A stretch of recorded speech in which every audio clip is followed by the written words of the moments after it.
ठीक से पढ़ने का एक ही तरीका है, क्योंकि जैसे आप व्यस्त रहते हैं मैं व्यस्त रहता हूँ, मेरा फोन भी बजता है, ऑफिस के बहुत सारे काम होते हैं।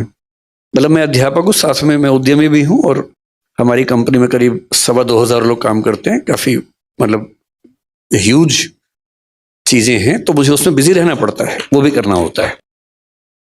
अब पढ़ाई करते हुए फोन तो आता है, व्हाट्सएप भी आ जाता है, जरूरी काम भी आता है। तो दो तरीके हैं।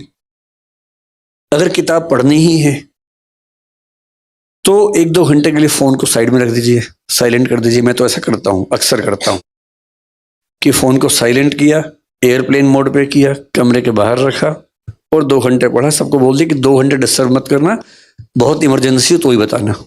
मेरे घर के लोग सम्मान करते हैं इस बात का। दूसरा तरीका आसान बताता हूं आपको। अब मैंने जैसे पेरेंटिंग पे बात इन्होंने बोला, मुझे कोई ऐसी एक्सपर्टीज तो है नहीं, तो मैंने सोचा कि मैं देखूं कि क्या क्या दुनिया में इस पर पढ़ाई हुई है।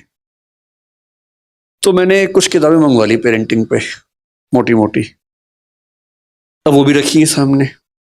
मतलब मेरी टेबल पर लगभग 300-400 किताबें रखी हुई हैं इस समय, जो मुझे पढ़नी है। और अलमारी में 2000 अलग से हैं, जो अभी नहीं पढ़नी है, बाद में कभी पढ़नी होंगी। रखी बहुत सारी।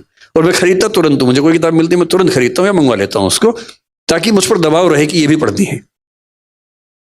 अब मैंने तरीका क्या निकाला, मैं चैट जीपीटी पे गया।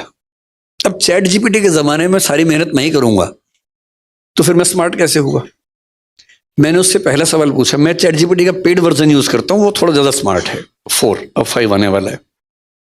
मैंने उससे कहा, भाई पेरेंटिंग के बारे में दुनिया की सबसे अच्छी 10 किताबें बताओ कौन सी हैं।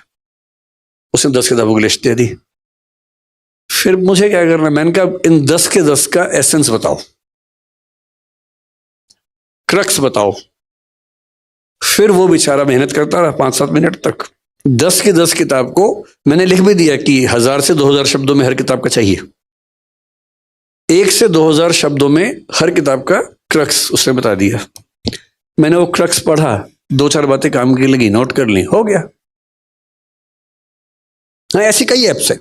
एक इंस्टा रीड्स है, मैं वो भी यूज करता हूं। तो इंस्टा रीड्स पे यही होता है, दुनिया की सारी अच्छी किताबें उनके समरी मिल जाती है, आप समरी पढ़िए। यूट्यूब पे एक चैनल है, मैं उसका नाम भूल रहा हूं, वन बेटर कुछ ऐसा नाम है। हर किताब की समरी है 15 मिनट में। आप स्पॉटिफाई पे जाएंगे, वहां ऐसी समरीज मिल जाती हैं। ऑडिबल पे जाइए, वहां समरीज मिल जाती हैं। तो आप किताब पढ़ना पुराने जमाने की बात है, आज तो किताब सुनने की चीज है। सैर करने निकल जाइए, एक किताब रास्ते में सुन लीजिए कि जब गए थे और आए हैं, बीच में 4 किताब पढ़ ली उस बीच में। आजकल तो बड़ा आसान है। और जिस किताब को सुन के लगे कि धांसू किताब है, वो पढ़िए ध्यान से। तो मैं आजकल बड़ा सिलेक्टिव हूं, किताबें इतनी ज्यादा दुनिया में है, कैसे सब पढ़े। तो मेरा तरीका, अब जैसे जैनिज्म पर मुझे बात करने का मन था बीच में। ओशो जैन समाज से थे, उनका मतलब चंद्रमोहन जैन नाम था उनका। वो आप लोग 13पंथी, 20पंथी, स्थानकवासी, मूर्ति पूजक कम्युनिटीज में हैं। वो दिगंबर जैन में 13पंथी, 20पंथी के अलावा एक और कम्युनिटी है जिसका नाम तरणपंथी है। आप में से कितने लोग जानते हैं मुझे नहीं पता, उसका नाम बहुत कम लोग जानते हैं। तरणपंथी, उसके आचार्य थे तरण तारण नाम के। उन आचार्य पे उन्होंने अपनी सबसे पहली 2 किताबें लिखी ओशो ने। ओशो की पहली स्पीच 1965 में स्वामी तरण तारण के बारे में है। ओशो के आश्रम में जो नग्नता आप देखते हैं, उसका मूल असर दिगंबर परंपरा से आ रहा है। और जब ओशो दार्शनिक हुए तो जैन समाज में खुशी की लहर छा गई कि एक इतना अच्छा विचारक हमारे समाज से आया है। पर 2 मुद्दों पर झगड़ा हुआ और वो जैन समाज से अलग हो गए। जैन समाज ने उनको अलग कर दिया। उन्होंने कहा कि तुम क्या कर रहे हो, मैं ही हो जाता हूं, तो वो अलग हो गए। लेकिन बहुत इंटरेस्टिंग बात है कि उन्होंने जैनिज्म पर 4 इतनी मोटी मोटी बुक्स लिखी हैं। मैंने वो भी मंगवा ली हैं, वो भी रखी है मेरे सामने। तो क्या होता है, जो किताब सुनने में उपलब्ध है सुन लीजिए, जिसकी समरी उपलब्ध है पढ़ लीजिए। जिसको सुन के या समरी पढ़ के लगे कि ये कमाल की चीज है, उसे पूरा पढ़िए।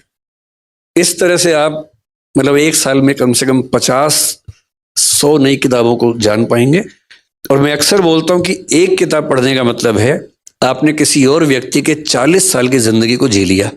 उसने 40 साल पढ़ के सोच के जो लिखा, आपने एक दिन में पढ़ लिया।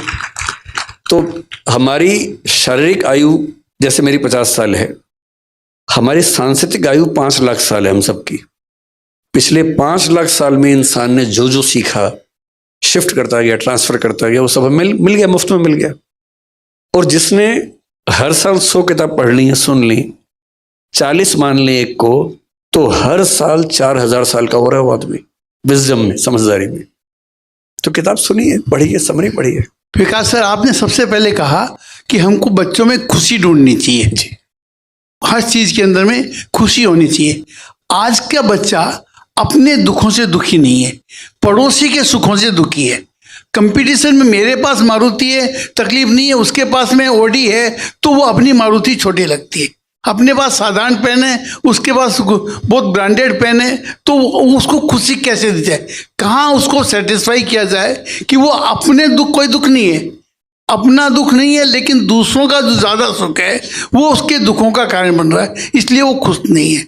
और हमेशा आदमी भविष्य के लिए सोचता है, भविष्य कब आता है पता नहीं, वर्तमान भविष्य के लिए खो देता है, और भविष्य आता कब है यह पता नहीं। 80 साल में भी वो भविष्य के लिए काम कर रहा है, वो भविष्य कब आएगा उसमें इंसान फंसा हुआ है। इसके बारे में आपका क्या चिंतन है? सर, पहली जो बात है, 2 बातें हैं। पहली बात आपने कहा कि आज के बच्चे दूसरों के सुख से दुखी हैं। दरअसल ये बात जितनी बच्चों पर लागू होती है उतनी हम पे भी लागू होती है। ये बात तो हर पीढ़ी के लिए है। तो ऐसा नहीं कि बच्चे ही दूसरों के सुखों से दुखी हैं, हम लोग भी होते हैं। पर बच्चे गहराई में समझ नहीं पाते क्योंकि वो छोटे हैं, उनका भी विचार करने का कौशल उतना नहीं है। 30-35 की उम्र के बाद धीरे धीरे हम समझने लगते हैं कि जो है उसमें खुश होना सीखो, हर चीज नहीं मिल सकती है। तो मेरे ख्याल से बच्चों को समय दीजिए, समय आएगा तो वो इन बातों को समझेंगे कि हर चीज जीवन में नहीं मिलती है। और इसका तरीका जो अच्छा होता है वो ये, आपके समाज में उतनी दिक्कत नहीं होगी क्योंकि धन की उतनी दिक्कत नहीं है, लेकिन जिन परिवारों में होती है उनका तरीका ये होता है कि मान लीजिए आपका बच्चा कहे कि मुझे एप्पल का फोन चाहिए, और फादर की इनकम बेचारे की महीने की 50,000, 60,000, 70,000 रुपए है, एप्पल का फोन कैसे दे? तो 2-3 तरीके हैं। पहला ये कि डांट के भगा दे उसको, दूसरा ये कि पैसा उधार लेके एप्पल का फोन दे। दोनों तरीके गलत हैं। तीसरा तरीका ये कि उसको बिठाए साथ में और बोले कि देख बेटा, ये है मेरी सैलरी 70,000 रुपए, ठीक, ये आया पैसा, इसमें टैक्स लग गया 7,000 रुपए, 63,000 रुपए हैं, बैंक का लोन है 11,000 रुपए, अब बचे 54,000 रुपए, 52,000 रुपए, घर का खर्चा ये है, तुम्हारे स्कूल की फीस ये है, तुम्हारी बहन के स्कूल की फीस ये है, कपड़ों का खर्चा इतना है, बिजली का इतना है, पानी का इतना है, इतना बचा है, इतना पैसा खर्च करता हूं म्यूचुअल फंड में या शेयर्स में, ताकि जब तुम बड़े हो और तुम्हें अपनी फैक्ट्री लगानी हो तो उसके पैसे इकट्ठे हो सके। अब तुम ये बताओ कि इनमें से कौन सा खर्चा काट के तुम्हें एप्पल का फोन दिलवाऊं? मैं आपको गारंटी दे रहा हूं कि वो खुद मना कर देगा कि पापा मत दिलवाइए। समझाने की बात भी तो है ना, केवल डांटने से या मना करने से क्या बात बनेगी?